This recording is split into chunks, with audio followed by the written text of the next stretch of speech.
Taigi sveiki, čia vėl Šarūnas, Griaustinis LT ir šiandienos tema yra Observer Design Patternas. Ir šis patternas turbūt yra mano mėgstamiausias, labiau dėl sentimentalių priežasčių, nes buvo laikai, kai jisai mane labai išgelbėjo, kai reikėjo padaryti sudėtingą logiką ir puikiai pavyko jo dėka. Šiai dienai tas observer patternas dažniausiai yra standartinė funkcija praktiškai visų modernių frameworkų ir tam tikrais atvejais netgi kalbų. Tai pavyzdžiui, Apple Swift UI kalboj čia yra kaip pirmos klasės pilietis, joks ne patternas, viskas automagiškai veikia tiesiog. Bet vis tiek, manau, yra neprošal sužinoti, kaip tai veikia, net jeigu ir neteks panaudoti. Ir iš karto įspėju, kad, norint deramai pavaizduoti šitą patterną, man tenka kurti šiek tiek sudėtingesnę aplikaciją, negu iki šiol darėme. Tai nebūtina bandyti viską atkartoti, tą patį kodą sukelsiu į GitHubą. Labiau esmė yra suprasti ir pamatyti, kokia šito patterno esmė. Ir kaip sakoma, bear with me ir bandome parodyti, kaip tai veikia.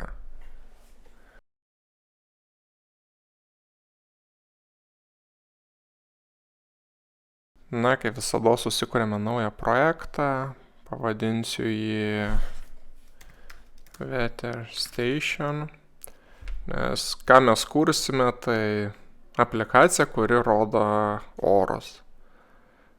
Kiek ten įsiplėsti jau jūsų fantazijos reikalas, aš įdėsiu tiesiog temperatūrą keliom valandom į priekį, bet teoriškai galima daug prigalvotame. Ir tiesiog kursiu paprastą projektą su Javos kalba, naudosiu Maveną kaip build sistemą ir tiem, kas neseka, čia pirmasis video, tai aš naudoju IntelliJ IDEA. Tai yra įrankis, su kuriuo programuoju, yra IntelliJ, tai įdėsiu nuorodą į descriptioną, kad parsisiųst galėtumėt. Žodžiu, čia galiu biškį sudėti standartinių dalykų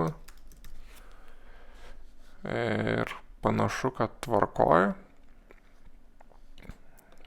Sukūrė man projektą su kažkokiais demo dalykais, čia per daug nėra svarbu. Ir taip, mes norėsim kurti grafinę aplikaciją ir aš tuo pačiu nenoriu jokių ten frameworkų paleidinėti, nieko parsiuntinėti ir kažkokio ten external dependency. Tai naudosim, ką Java šiaip turi standartiškai, ko galbūt ne visi žino. Tai pradžioj padarysiu šitaip, kad mano klasė extends JFrame. Iš karto sako, kad nežino, kas tas JFrame'as, tai kaip turbūt žinot, Alt ir Enter, importuoja. Ir taip, JFrame'as, ir aš darysiu, kad šitoj vietoj aš sukuriu patį save ir pasileidžiam. Turbūt jeigu dabar paleisčiau, kažkas keisto bus. Nieks neįvyko, pasileido ir nusikilino. Gerai, ką aš dabar dar galiu padaryti, sukuriam konstruktorių. Ir čia galėsiu, kaip čia geriau padarius. Gal iš tiesų padarykim biškį paprasčiau. Bent kol kas. Aš pasakau set visible true. Ir jeigu dabar paleisiu, jeigu gerai įsižiūrėsit, atsirado aplikacija su tuščiu langu.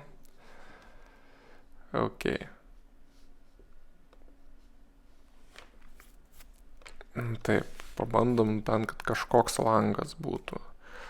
Turbūt neapsieisiu be konstruktoriaus visgi. Čia turbūt super iškviesiu dėl viso pikto ir pasakysiu set size ir padarykim kokį 480, kad būtų bent kažkoks langas. Pabandom, paleidom, va, turime langą. Ką dar mes čia galime padaryti? Set title, defer, app example. Nu, kažką tokio. Gal lietuviškai, jeigu norit, nieks nedraudžia.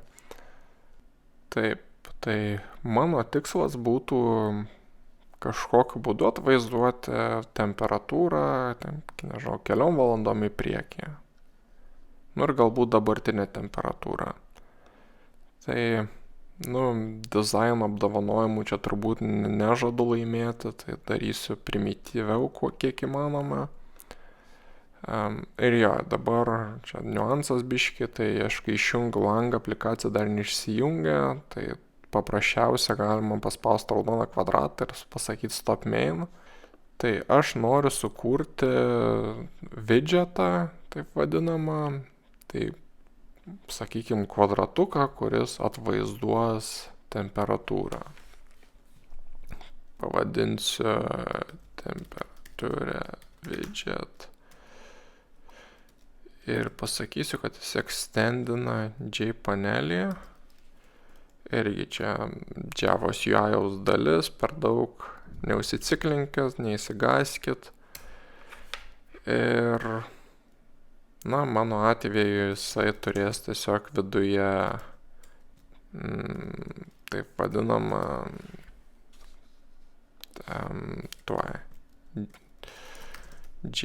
label. Tai label tiesiog yra tekstas, pats primityviausias dalykas. Ir čia sakysim, kad mes temp value bus naujas labelis ir pasakykim, kad nežinom mes tos temperatūros. Ir dar gražumo vardan pasikopijuosiu simbolį laipsnių. Turėtume derami laipsniai Celsijaus. Ir aš noriu add temp value, tai kad šitas tekstas būtų šito widgeto dalis.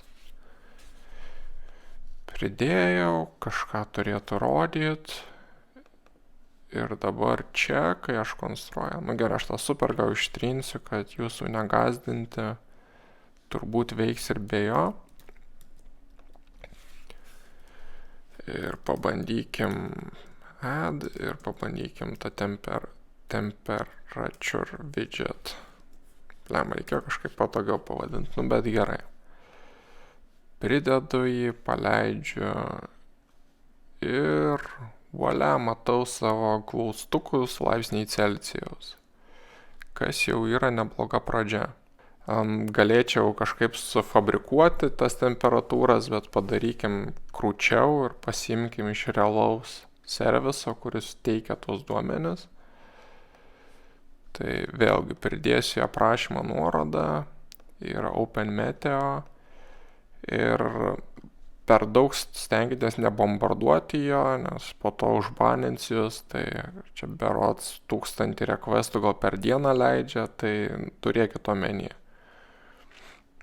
Ir čia eina įvairius pasirinkimus padaryti, galėsit pasirinkti, kas jums patinka. Aš tiesiog paėmiau temperatūrą ir vienai dienai prognozę, Celsium, ir pasirinkau savo lokaciją, tiksliau galima įvesti per naują, parodyti. Tai pasirinkau Kauną ir ką jisai fainai duoda. Kažkur čia reikia paskrolint. Jo, čia man duoda linką. Hello chartas. Jo, sako 10 000 per dieną requestų, tai turėkit omeny, nebombarduokit. Yra linkas, normaliai gal duomenis, kad nereiktų bibliotekų papildomų dėti, kad tai ūkiškai pasidaryti, paimsim CSV failą. Ir aš galiu tiesiog dešinį paspausti ir copy link. Tai čia yra tas pats API callsas, tik jis dar grąžina CSV formatu. Gerai, tai dabar sukurkim VFR service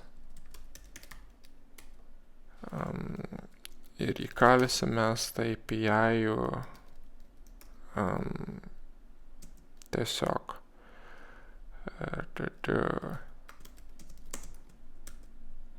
tekstą ir pamirštam.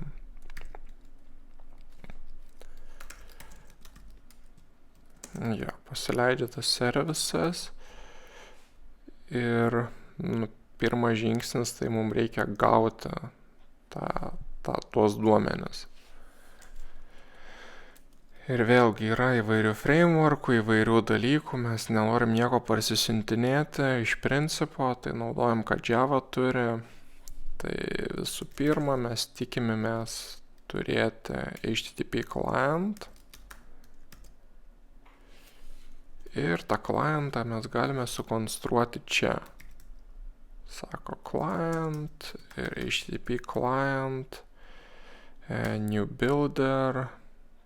Turbūt aš čia nieko neuždėsiu, bet čia galite pagal poreikius susisetapint. Tiesiog build padarysiu. Aišku, yra trumpesnis būdas new HTTP client. Čia tuo atveju, jeigu mes jokių nustatymų nekeičiam, galima iš karto su standartiniai sukurti. Gerai, susikūrėm klientą, dabar mums reikia kažkokio metodo gauti duomenis. Padarykim pull latest data. Gerai, tai kad gauti mums reikia tam klientui duoti requestą ir tas klientas tai iškvies šitą API ir gaus duomenis. Vėl čia biškai gali būti painiavos. HTTP request ir čia request new builder. Gerai.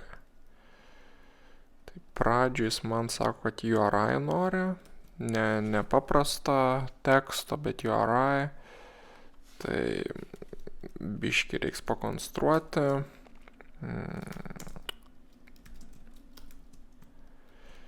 Ir čia duodam savo šitą URL. Ir aišku, čia toks piktas dalykas, sako, kad čia daug gali nutikti visko, tai kaip minimum gali būti blogas URLas. Mes aišku žinom, kad jis bus geras, bet Java taip verčia mus elgtis. Ir pasako, kad vėl pasižiūrėkim, kaip čia vadinasi, URI syntax exception. Jo, tai pasakom, kad gali blogi dalykai čia nutikti ir pridedamės tą URI. Po to mes žinome, kad čia bus get requestas, tai mes tiesiog imsim, jokių duomenų neperduosim ir galiausiai pasakom build. Tai sukūrėm requestą, dabar mes sakom savo klientui siūsti šitą requestą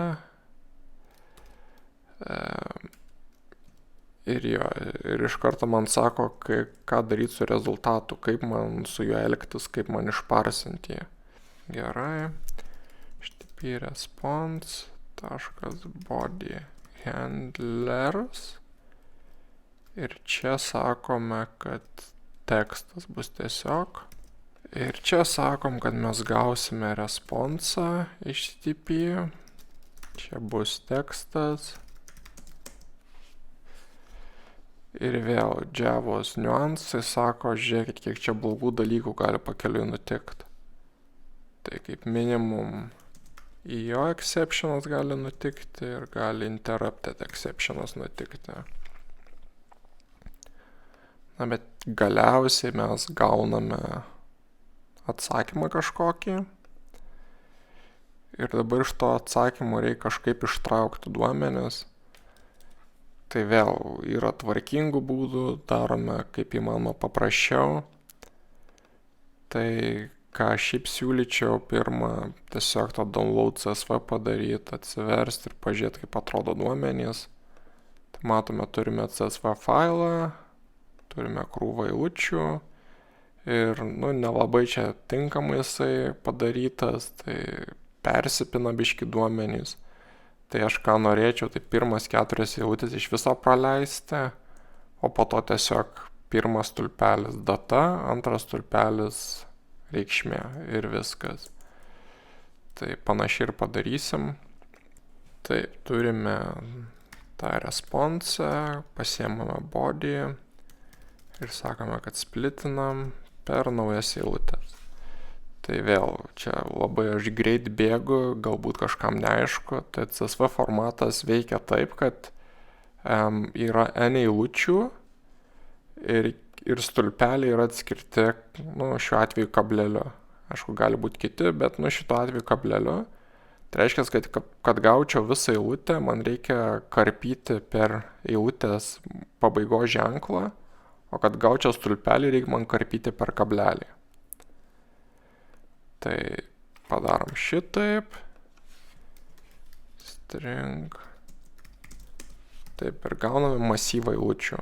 Ir ties šitą vietą visai norėčiau susistabdyti ir pasižiūrėti, ką mes čia gauname.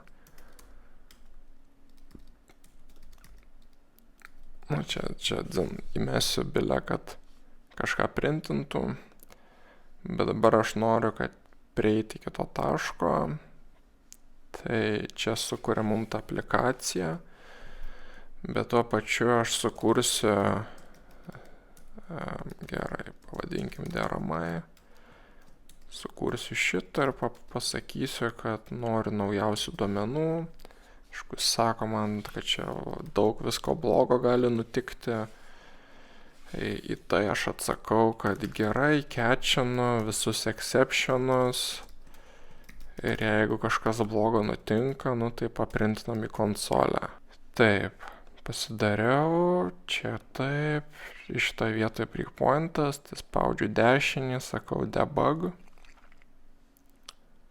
Ir jis atkeliavo iki čia. Pirma eilutė viskas aišku. Šiaip nežinau, kiek matysite jūs pačiam YouTube, nes šitos vietos aš padidinti negaliu, bent jau nežinau kaip. Bet patys galėsit išsibandyti. Tai kaip sakiau, nulinta eilutė man nesvarbi, pirma nesvarbi, antra nesvarbi, trečia nesvarbi, nuo 4 prasideda įdomus dalykai, kurie man rūpi. Tai reiškia, aš tiesiog galėsiu jas praleisti. O čia matote yra ganėtinai primityviai. Yra data, kablelis, temperatūra. Tiksliau net ne data, o valanda.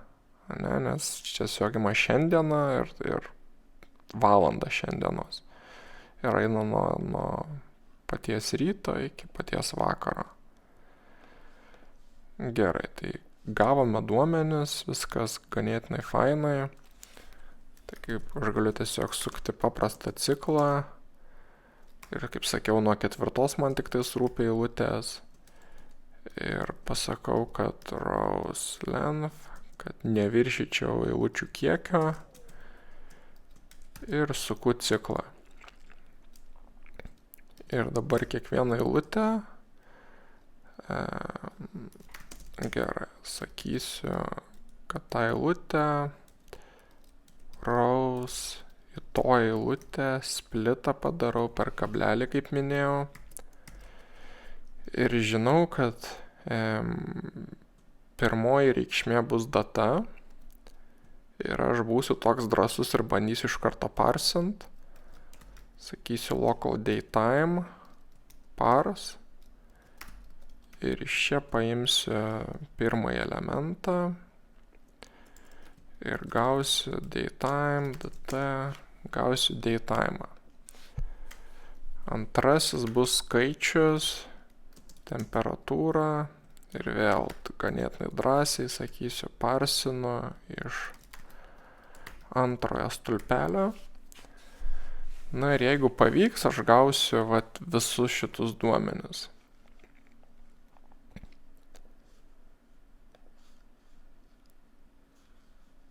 Taip, ir ateinam galiausiai iki čia. Ir jeigu gerai pasižiūrėsiu, nepamatysiu dabar kaip tyčia. Gerai, matau data, matau 15,7. Datą išparsino kaip ir teisingai ir temperatūrą turbūt teisingai. Dabar mes norime perduoti šitus duomenis, kurie, turėkit omeny, gali nuolatos keistis. Tai jeigu čia būtų ne temperatūros API, o būtų, pavyzdžiui, akcijų rinkos, akcijų biržos API, jis galbūt nuolatos keitinėtųsi duomenys ir mes nuolatos norėtume atnaujinti. Tai padarysiu šiokį tokį atnaujinimo mechanizmą for fun, bet vėlgi sudėtingesnė biški dalis, tai kam per baisu, tiesiog žiūrėkit, galit nesibandyti. Bet gerai, mano tikslas dabar yra, kad šitus duomenis gautų mūsų temperatūros widgetas. Ir čia prasideda to patterno dalis. Tai aš sukuriu klasę naują, tiksliau interfeisą, ir pavadinsiu jį temperature observer. Ir jisai turės vieną metodą notify. Ir čia aš perduosiu local datetimes datą, o čia aš perduosiu reikšmę. Ir viskas, čia yra tas observeris. Dabar savo widgetui pasakysiu, kad jisai implements šitą interfeisą temperature observer. Jis iš karto ant manęs pyksta, bet čia nieko blogo. Sako, kad man reikia metodo notify. Ir jisai už mane gražiai jį sukuria. Ir aš čia gausiu tos duomenys ir kažką su jais veiksiu. Gerai, gal pirmą suriškim galus, kad iki čia ateitų duomenys. Tai turim šitą Wetter service ir jisai nori visiems, kurie jį seka, pranešti naują informaciją apie temperatūrą. Tai sukurkim metodą notify all. Ir duokime reikšmes. Ir kažkaip čia visiems pranešim. O šitoj vietoj, kur mes realiai gauname reikšmes, kas kartą sakom notify all ir perduodam temp. Va. O kaip čia veikia, tai mes turime tada sąrašą temperature observerių, pavadinsim juos subscriberis. Ir iš karto galiu sakyti, kad čia tiesiog tuščią sąrašą inicializuoti. Ir tada dar galiu sukurti metodą subscribe, kur perduodame tą observerį ir jį pridedame prie savo subscriberių sąrašo. O kai mes norime visiems pranešti tą informaciją, darome šitaip. Einame per visus observerius, kuriuos turime, subscribers, ir kiekvienam asmeniškai kviečiame notify su šitais duomenim. Dabar tokia painioji dalis, kad kaip man dabar prie to Wetter serviso prieiti. Tai vienas būdas būtų čia gerai, čia perduokim kaip parametrą, tada čia kažkur subscribe padarykime, tai šitą pusę kažkaip įspręstume. Čia tam mainui kažkaip perduotume kaip parametrą, čia po to kaip parametrą. Bet tada dar atsiranda problema su tuo atnaujinimu duomenų, mes norime kažkokiam background procese tai daryti. Ir kyla tokių problemų, kaip mums su juo susikalbėti. Tai šitoj vietoj pasitarnauja singleton patternas, apie kurį kalbėjau praeitam video. Ir lyginant su visu šitu, jį labai paprasta yra implementinti. Tai šitam Wetter statione pasakysiu, kad egzistuoja dar private static instance, dar reikia vetter service, kuris yra nulas, ir tada egzistuoja public static metodas, kuris grąžina vetter service'ą get instance. Ir standartiškai, jeigu mūsų instance yra nulas, tada mes norime sukurti naują. Čia gal šitaip rašykim iš karto, get instance, naują vetter service'ą sukurkim. Ir galiausiai tiesiog grąžinkim, ką turim. Šitoj vietoje netgi užkomentuosiu ir dabar sakysiu, kad šitas widgetas, kai jisai susikuria, jisai paprašo vetter service'o ir pasako subscribe ir perduoda patį save.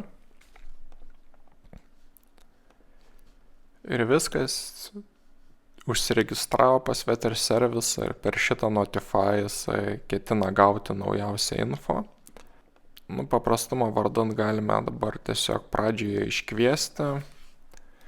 Tai kaip dariau ir pirmąją, tik tai šiuo atveju mes tiesiog paprašome get instance ir pasigauti naujausius duomenis. Ir tuo pačiu šitoje vietoje užsidedam breakpointą.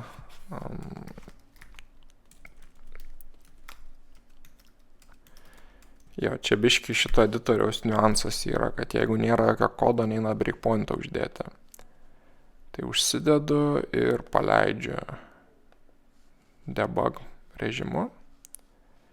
Ir atėjo iki notify ir sako, kad tokia data, tokia valanda ir tokia reikšmė. Ir dar vieną dalyką iškart noriu padaryti. Tai jeigu aš taip ir paliksiu, tai jis man tiesiog visų valandų duomenis man perduos ir, nežinau, daug kartų atnaujinsiu ir ties paskutinę valandą liksiu. Ką aš noriu, tai kažkokią konkrečią valandą rodyti. Tai susikurkim dar offset ir kai mes kuriame, paprašysime perduoti šito offset. Ir užstatykime čia offset. Ir ką offset reikš, tai reiškia, paimsiu dabartinę valandą ir pridėsiu tą offsetą ir pasakysiu, kokios valandos duomenis aš noriu rodyti. Tai ir tada sakau, kad jeigu local datetime'as now ir paprašysiu valandos plus offsetas yra lygus duotajam datetime'ui, apskliaudžiu, įdedu if, aišku, ir jeigu norimos valandos duomenys čia, tada sakau, kad yra mano temperature value, čia naujas tekstas, padarysim string format, ir padarysim, kad čia valanda, tarkim 00, minutės nesvarbu, po tarpo rašome temperatūrą, vienas skaičius po kablelio tik tai surūpi, dėtų 1F, ir dar laipsniai Celsijaus, uždėkime tvarkos vardan. Tai dabar ant manęs pyks šita vieta, nes sako offsetą duok. Tai duodu tokį offsetą ir paleidžiu pažiūrėti, kas čia vyksta. Ir sako neblogas formatas, o biškį pamiršau aš dalykų. Tai čia mes realiai norime tą valandą gauti, o čia mes realiai reikšmę norime perduoti. Ir kai visą šitą turiu, galbūt turime 19 valandą, 21 laipsnis ir valanda pas mane kompiuterį mato 19 dabar. Ir šito dalyko grožis yra toks, kad jeigu aš nueinu į tą main ir sakau, daugiau temperatūrą aš noriu pridėti. Tarkim, aš noriu žinoti, kokia temperatūra buvo prieš valandą, kokia bus už valandos, už 2, na ir tarkim už 3. Ir, jo, čia biški kita problema, nes visus sudėjo vieną ant kito. Tai man čia reikia biški sutvarkyti. Sukurkim jpanel. Content pavadinkim. Čia jau yra Java's UI'aus niuansai. Jpanel. Taip, ir mes norime pridėti šitą add content, o šitus dalykus mes norime contentui įdėti.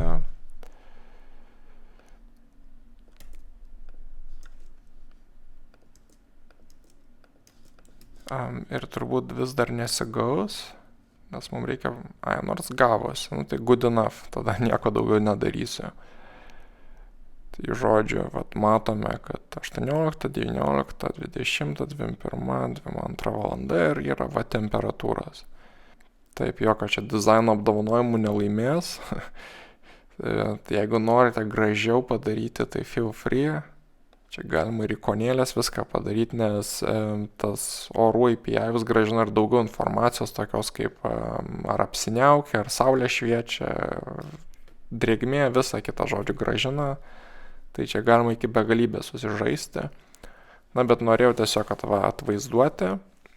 Na ir paskutinis dalykas, vėlgi sudėtingesnė dalis, bet aš noriu, kad atsinaujintų tie duomenys, kas kažkiek laiko. Tai tiem, kas neįsigandot, žiūrėkit toliau. Sukursiu naują klasę Weather Updater, kuri implements runnable. Ir kad ant manęs nepyktų, šitas runnable turi turėti metodą run. Ir šitas metodas sukasi su amžinu ciklu. Ir iš karto reikia nepamiršti miegojimo kažkokio įdėti, tai iš karto sakau, Fred sleep, kol nepamiršau. Ir padarykim duration of hours. Padarykim, kad kas valandą atsinaujina. Gerai, galbūt padarykim įdomiau. Of minutes. Ir gerai, kas pusvalandį atsinaujinkim. Iš karto Java ant manęs pyksta, sako, kad čia ties sleep kažkas gali sukliudyti miegą, gali exceptionas atsirasti, tai kažkaip susidorojam su tuo. Interrupted exception. Na, sutrukdė miegą, tai mums nerūpi. Ir yra miegojimas, dabar mes norime tam weather service'ui get instance paprašyti jo weather service pull latest data. Vėlgi šitą vietą verkia, nes čia ir tas blogai gali nutikti, ir tas blogai gali nutikti. Taip, saugumo vardan įdėkime. Ir šiaip reiktų jo išsivardinti konkrečius exceptionus ir juos atskirai handlinti. Aš patingėsiu. Na, bet bent jau išprintinsiu į konsolę, jeigu kažkas blogo nutinka. Tai dabar šitas updateris pasileis ir kas valandą parsiųs naujausius duomenis ir su jais atsinaujins mūsų UI'us. Kadangi mes rodom prognozę į priekį, tai gali tie skaičiai realiai netgi ir keistis. Na ir dabar čia paskutiniai patepimai, tai mes norime sukurti Fredą ir jis bus mūsų weather service, weather updater. Pasakom, kad šitas threadas yra demonas. Ką tai reiškia, kad čia yra tas, jisai suksis nematomai ir kai mes išjungsim programą, išsijungs ir jisai. Ko dažniausiai mes ir norime. Ir pasakom start. Tai dabar bus taip, kad tas mūsų user interface'as yra vienam thread'e, duomenų atnaujinimas kitam thread'e. Ok, tai paleidžiam ir žiūrim. Štai turime temperatūras. Ir jeigu labai kantriai lauksime ir tikėsimės, kad temperatūra kažkiek keisis, tai mūsų user interface'as netgi ir atsinaujint gali. Na ir viskas, pakankamai sudėtinga pamoka, bet tikiuosi kažkam bus naudinga. Ir kaip visados, ačiū už dėmesį, laikinkit, subscribinkit, jeigu labai mus mylite, galite ir Contribui paremti. Ir ačiū už dėmesį ir iki.